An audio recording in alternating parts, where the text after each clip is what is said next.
Modern life has taught us a quiet habit. When we struggle, we look outside ourselves for the answer. We medicate discomfort. We optimize behavior. We scroll for relief. And slowly, we hand our attention. From above, the city glows, not as streets and buildings, but as a circuit, alive with signals, running on borrowed power. Neuroscience is beginning to notice something unexpected. The brain is not broken. It is simply undercommanded. There is a switch, not chemical, not technological, but cognitive. The belief that you are in control. Watch what happens when one person pauses. The noise freezes. The notifications fall silent. A single breath enters the body, and for the first time, it is chosen. Inside the mind, the prefrontal cortex lights up. Fear quiets. Focus returns. The system wakes. Practices once called mystical are now measured, mapped, and tested. Breath, attention, stillness, ancient tools, meeting modern science, reshaping neural pathways in real time. This is not escape, it is authorship. When we stop outsourcing our agency, the strings dissolve, the brain reorganizes, connections widen, possibility expands, like galaxies forming where limits used to be. You move through the same world, but no longer as a passenger. You are directing the signal. Because the most powerful technology on Earth was never an app, or a pill, or a system. It was installed in you from the beginning. Human agency, the antidote for everything. An Esoteric Lore limited podcast series. The greatest transformation does not arrive from the future.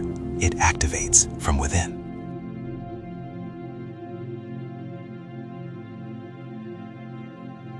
What if the greatest medicine ever discovered was not a pill?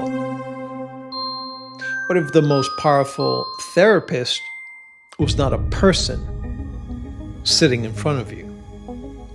What if the most advanced technology for transforming the mind was already installed inside your skull?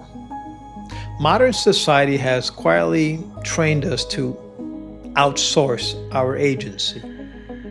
Feeling anxious? Take a pill. Feeling lost? Hire a coach. Feeling overwhelmed? Download another productivity app. But modern neuroscience is revealing something ancient traditions always knew. The human brain is not just a receiver of life, it is an author of life. And the moment we stop outsourcing our agency, we begin to rewrite reality from the inside out. Welcome to Esoteric Lore, where ancient wisdom meets modern neuroscience. Today we explore a radical question. Is agency the antidote for everything? Not the shallow idea of just try harder, but the deeper scientific reality that the brain rewires itself based on who is in control. And increasingly, neuroscience is showing that when we stop outsourcing our agency and begin insourcing it through awareness, breathwork, and intention, the brain literally rebuilds itself. Part 1. The Age of Outsourced Minds. We live in the most technologically advanced civilization in history. And yet, something strange is happening. Rates of anxiety, depression, burnout have skyrocketed. Why? Because modern life has quietly shifted us into what psychologists call externalized control systems. We have been trained to believe my happiness comes from circumstances. My clarity comes from experts. My motivation comes from apps.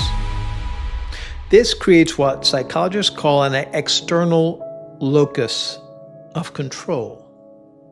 And research consistently shows that people with an external locus of control experience higher levels of anxiety, lower resilience, greater learned helplessness. But those with an internal locus of control, people who believe their actions shape outcomes, show a higher level of resilience, lower stress response, a stronger executive function in the brain. In other words, agency is neurologically protective. Part 2. The brain on agency. Modern neuroscience has uncovered something remarkable. When a person believes they have control, the brain activates powerful networks. The prefrontal cortex, the command center for decision making, the anterior cingulate cortex, responsible for attention and cognitive control, and the dopamine reward system, which drives motivation. But when a person feels powerless, the brain shifts into survival mode. The amygdala dominates, stress hormones rise, the prefrontal cortex begins to shut down. This is why stress makes people feel mentally foggy, because neurologically, agency turns the light on in your brain. Part 3. The illusion of outsourced solutions. Now let's be clear. There's nothing inherently wrong with therapy, getting coaching, medicine, technology. These tools can be extremely valuable. But problems arise when they replace agency instead of restoring it. Because the brain changes depending on who is perceived as the driver of change. If the brain believes the pill fixed me, then agency stays external. But if the brain believes I participated in healing myself, the neural circuits of self-efficacy strengthen. Psychologist Albert Bandura called this phenomenon self-efficacy. And decades of research show that self-efficacy predicts life success more reliably than IQ. Why? Because people who believe they can influence outcomes actually change their behavior enough to influence said outcome. Part 4. The science of insourcing. Now here's where things get fascinating. Practices once considered mystical are now being studied in neuroscience labs. Breathing techniques, mindfulness meditations, focus, intention, mudras, and embodied attention. What do these practices have in common? They return the steering wheel of the mind to the individual. Studies show mindfulness training increases the prefrontal cortex's thickness, emotional regulation's capacity, connectivity between attention networks explode. In other words, mindfulness literally builds the neurological hardware of agency. And this may explain why ancient traditions across the world taught the same message. The real battlefield is inside the mind. Part 5. The power of the pause. There's a moment so small we rarely notice it. The space between stimulus and response. Viktor Frankl famously said, between stimulus and response, there is a space. In that space lies our freedom. Modern neuroscience now confirms this, simply stating that space is where the prefrontal cortex overrides the automatic brain.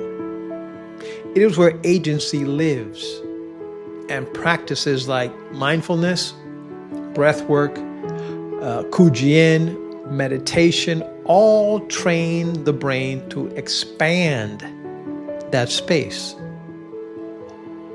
Because the moment we pause, we reclaim the most powerful ability a human being possesses, the ability to choose. Part 6. Agency as the master skill. Here is a radical idea. What if the real problem behind most struggles is not anxiety, stress, confusion, or distraction, but the loss of agency? Because once agency returns, everything else becomes trainable. Focus becomes trainable. Calm becomes trainable. Resilience becomes trainable. Even identity becomes trainable. This is why ancient warrior traditions place enormous emphasis on mental discipline. Because the ultimate power was never physical strength. It was self-control. That's true power. Part 7. The return of the author. So, is agency the antidote for everything? Maybe not everything, but neuroscience strongly suggests something remarkable. The moment a person believes they are capable of influencing their mind, the brain begins to reorganize around that belief. New neural pathways form. New behaviors emerge. New possibilities appear. In a very real sense, agency is the switch that turns your brain back on. Perhaps the greatest shift happening in modern psychology is this: the realization that human beings are not merely patients. We are participants in our own transformation. The tools may help, the teachers may guide, but the real work always happens inside the nervous system. And the moment we stop outsourcing our agency, we rediscover something extraordinary. The mind was never meant to be controlled by the world. The mind was meant to shape the world.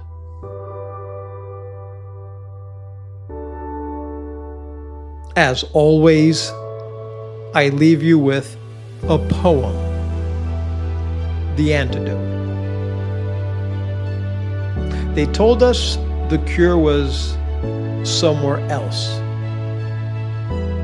in a bottle, in a book, in the voice of someone wiser than the quiet voice inside our own chest. They said power must be borrowed, that clarity must be prescribed, that courage must be downloaded from systems built by other minds. And slowly, almost politely, we handed over the keys to what? To the only kingdom we were born to rule, our own mind. But something ancient never stopped whispering. A voice older than medicine, older than therapy, older than fear, that taught us to doubt ourselves. It said, pause, breathe, look closer, because hidden between every stimulus and every reaction is a door, and that door opens only from the inside. Neuroscience now tells us what that ancient practice in silence. The brain awakens when a human being decides to participate in their own becoming. Neurons ignite, pathways reorganize. The architecture of the self begins to be rebuilt.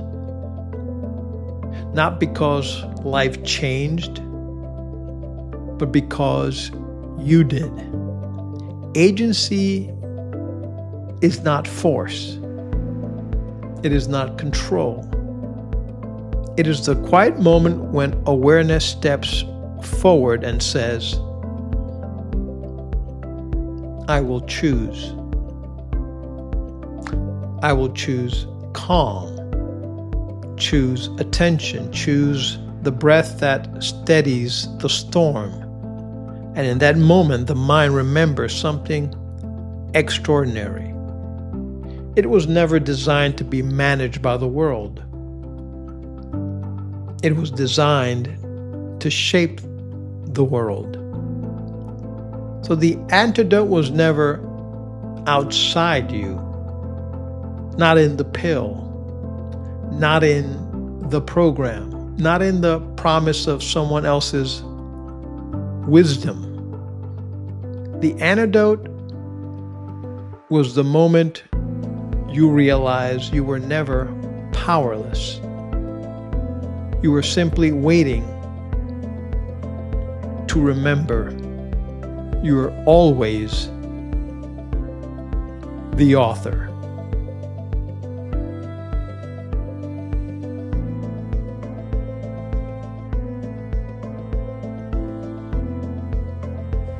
If you like this video, please subscribe, share, and give us a thumbs up. Thanks for watching. See you next time.